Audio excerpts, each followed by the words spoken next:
Hello, welcome to HITC Sport. And right now, Chelsea fans are dancing around the kitchen.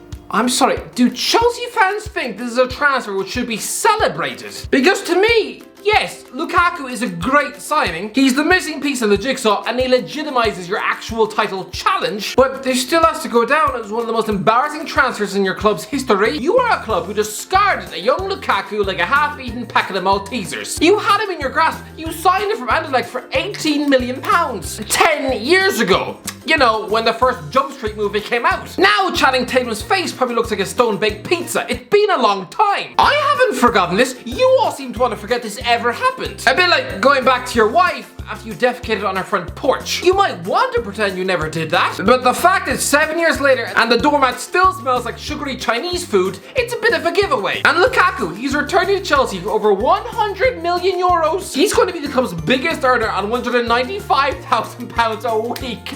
Oh, doesn't it make you just want to laugh? I forgot what joy feels like. This is the ultimate revenge. This is a guy who was dumped. Yes, dumped like Calyx. And now, age 28, he's had the glow up, as all you teen magazines seem to talk about. He's striding back to the capital, into a Champions League winning dressing room, and being able to command the biggest wage packet in the team. Chelsea's top scorer last season was Jorginho with 7. So I'm guessing when negotiating his contract, the likes of Marina Granovskaya probably spent the afternoon stinking of sweat and desperation. Lukaku is their last bastion of hope. They've tried to sign unproven strikers from abroad who've only ever visited England on holidays, and they don't work. Alvaro Morata was about as sturdy as a gingerbread man who'd be dipped in milk. By the way, trying to hit 500,000 subscribers as soon as possible. If there's a big push in this video, it could be done tonight. Come on lads, let's have a big push. Anyway, back into the video.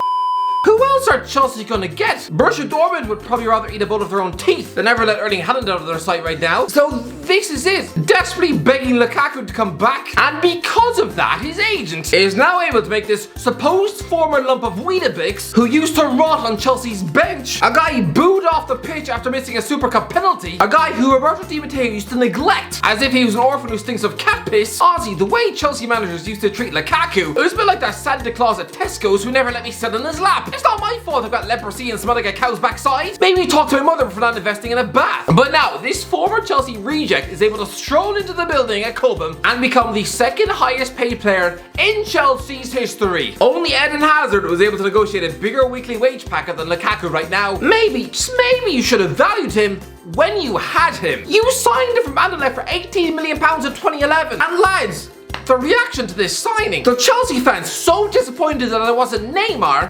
They reacted to his signing the same way if they were just told they're having cauliflower for breakfast. If Lukaku signs, bye-bye Sturridge. What are you worried about Sturridge for? You mean the guy who's probably going to spend this Christmas working morning shifts in Carphone Warehouse? An injury-prone lump of spinach on loan at Real Mallorca? 18 million for him, maybe too much.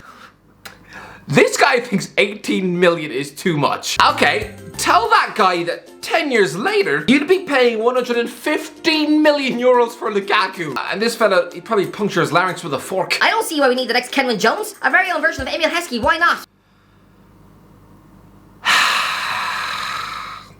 I hope these guys are alive to see this transfer. Then again, these are the same internet-dwelling fans who reacted to the signing of Kevin De Bruyne with this. A poor man's Eden Hazard. Yeah, the complete deflation when De Bruyne signed. These internet-dwelling creatures pessimistically talked about him as if he was the ginger Yossi Benayoun. I mean, those are the opinions you're gonna have when you live in your mother's basement and eat popcorn out of your belly button. You are moaning about overpaying for a teenage Lukaku. That £18 million was a financial catastrophe. Well, how does £97 million sound for a guy 12 years off 40? Some of these Chelsea fans on the internet were calling Lukaku an expensive Carlton Cole. Yeah, do you really think £18 million is expensive? This week, he's becoming the most expensive footballer of all time. When you combine his transfer fees, the £18 million in 2011, the £28 million in 2014, the £75 million in both 2017 and 2019, and now the £97 million. Lukaku is the most expensive footballer of all time. Yes, you can try and say that he has the first touch of pop and fresh. You can say he stumbles about like an alcoholic Teletubby. You can have his entire career slated by a middle-aged man whose name is Rants and Bants. Man's link-up play is dead. He's crap, bruv. Sell him in the summer. Bruv, I'd sell him now. I don't care. Sell him, bruv. Whose window's still open? You can have, man. Yeah. Dead food. But no footballer has ever cost £288 million. Can we now accept this guy is box office? No footballer on planet Earth, not even Cristiano Ronaldo, not even Neymar, has gobbled up more transfer fees than him. He is the most expensive player in football history. Can we please stop this myth that he's the first touch of a bag of sand? Can we please stop calling him a flat track bully who disappears in big games? He is the most expensive footballer of all time. Of all time! Good Christ, I sound like Kanye West when he bullied that little girl at the VMAs. In those 10 years since signing, he has scored 251 goals.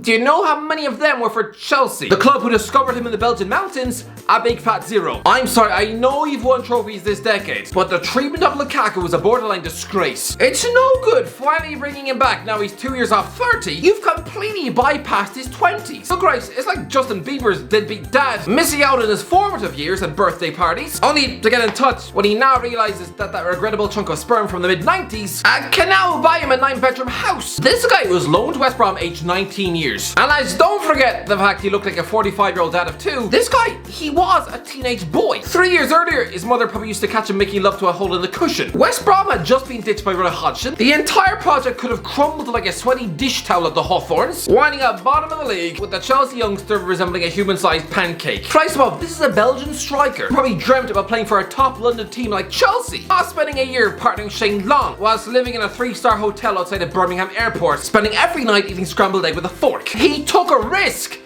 but he scored 17 goals, finishing 8th in the league. Oh yeah, and bagging a hat-trick against the champions of England in Sir Alex Ferguson's last ever match in charge. You think Chelsea, after watching Fernando Torres and Demba Ba stumble about like tranquilized wildebeests, you'd think they'd have realized that this kid was a bit special. But no, they signed old man Samuel Eto'o instead, the guy who back then was about as fast as a burnt waffle. Jose Mourinho, he wanted a young, hungry striker, right? Hungry? That's a joke. Promote Lukaku then. Don't bring in an over-the-hill lump of pizza who's just wasted 2 years of his career eating money in Russia. Lukaku scored 17 goals in the Premier League as a teenage boy. When Drogba was 19, he was studying to become an accountant in France. Good grief, the guy had never been to a football academy in his life and was preparing to spend the next 40 years of his life helping people with their mortgage and filing tax returns. He didn't sign his first pro contract until he was 22. When Lukaku was 22, he was scoring at the World Cup. After another 16 goals on loan at Everton, he returned to Chelsea in the summer 2013, missed a penalty against Bayern Munich in the Super Cup, and considering Tammy Abraham was almost chased out of the country after he did that 2 years ago, I can only imagine what Lukaku's DMs were like that night. You probably had fat butchers from West London threatening to iron his face and wear his kneecaps as a hat. Selling him to Everton and cashing in on for £28 million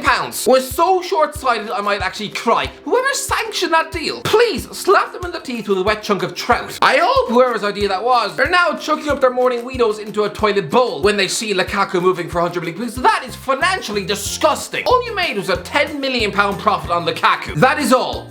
£10 million. Virtual couch change. Something you then went and spent on Loic Remy from QPR. Taking the Lukaku earnings and replacing him with an injury-prone ham sandwich, someone who was Charlie Austin's predecessor at Loftus Road, it's embarrassing.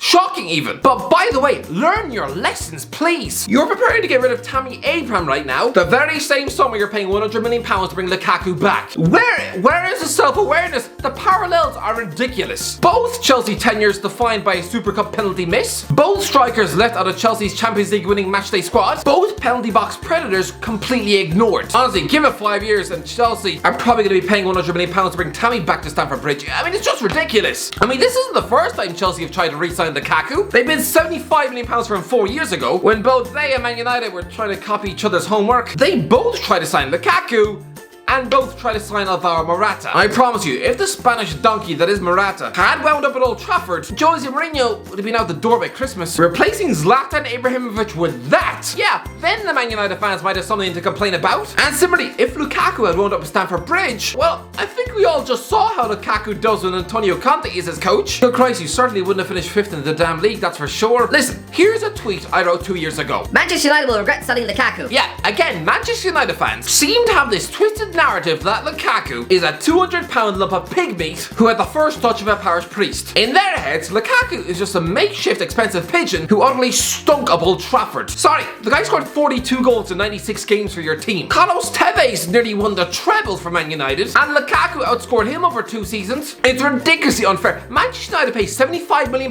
for him in 2017. It wasn't exactly breaking the bank. And he was a 20-goal-a-season striker. You talk about being unprofessional and him forcing his way out at the end. Yeah, that was probably because he was just fed up with the treatment he got from the fans. That's the closest he got to adulation from the Stretford end was listening to a bunch of fat plumbers singing about the length of his knob. Even had to ask them to stop. There is a video on YouTube called Lukaku Awful Player by Will from Swindon. It has nearly 2 million views. And look at the production value. Even the thumbnail looks like it was created on the back of a Greg sausage roll. But you had guys on the United stand screaming until their tonsils turned blue about how Lukaku wasn't good enough.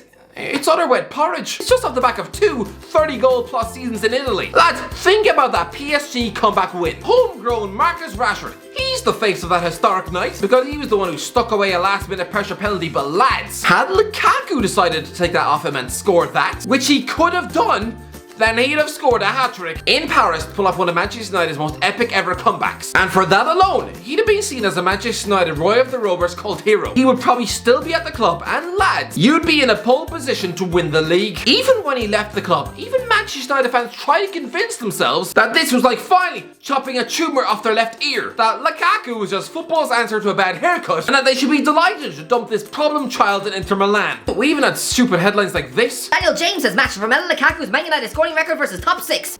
Really? Lukaku has been disrespected everywhere and for years. 7 years ago, he was forced to listen to human chew toy Michael Owen say that Divock Origi was a better footballer. Why Belgium play Origi, not Lukaku? Because Origi is better. Sorry, Owen, but history will tell you that you yourself, someone who clearly won a Ballon d'Or in a crisp pack of competition, history will tell you that Lukaku has made a bigger dent on this sport than you ever did. Michael, if you truly believed this opinion at the time, then please go lick the inside of a toaster. Don't get me wrong, this is a brilliant signing for Chelsea. It really is, but it's testament to how early Lukaku started. That he's been around. He scored his first Premier League goal in August 2012 when The Dark Knight Rises was in cinema. And 9 years later, he still costs over 100 million euros. It's insane. It's such disrespect he's had. He's only had 7 seasons in the Premier League and he's still comfortably outscored Didier Drogba while mostly playing for mid-table teams. He's gonna sign a 5-year deal at Chelsea. So if, like Drogba, he spends his early 30s at Stamford Bridge, he's realistically gonna score what? A solid 80 Premier League goals? Come back to this in 5 years and I promise you, Lukaku, this supposed Belgian donkey who's been criticised for the past 10 years, someone not on Origi's wavelength apparently, he's gonna wind up 4th in the all-time Premier League goal-scoring list. He'll sneak past Sergio Aguero and Andy Cole to comfortably sit in the top 5 behind Alan Shearer, Wayne Rooney and Harry Kane. Strikers who spent their entire careers in England. Lukaku didn't. He took time out to play in Belgium and in Italy, and he's still going to wind up 4th on this list. So all those Chelsea fans in 2011 who compared him to Kenwyne Jones and HITC, to the Manchester United fans who thought his first touch was a criminal offence, and to those Liverpool fans who thought Origi was better, then please, finally, can we put some respect on Lukaku's name? And if you ask me this, let me know in the comments below, what do you think? Alright, let me know. How good do you think Lukaku is? Has he been disrespected? Let me know in the comments below. If you enjoyed the video, don't forget to like, subscribe, and as always, I'll talk to you in a while.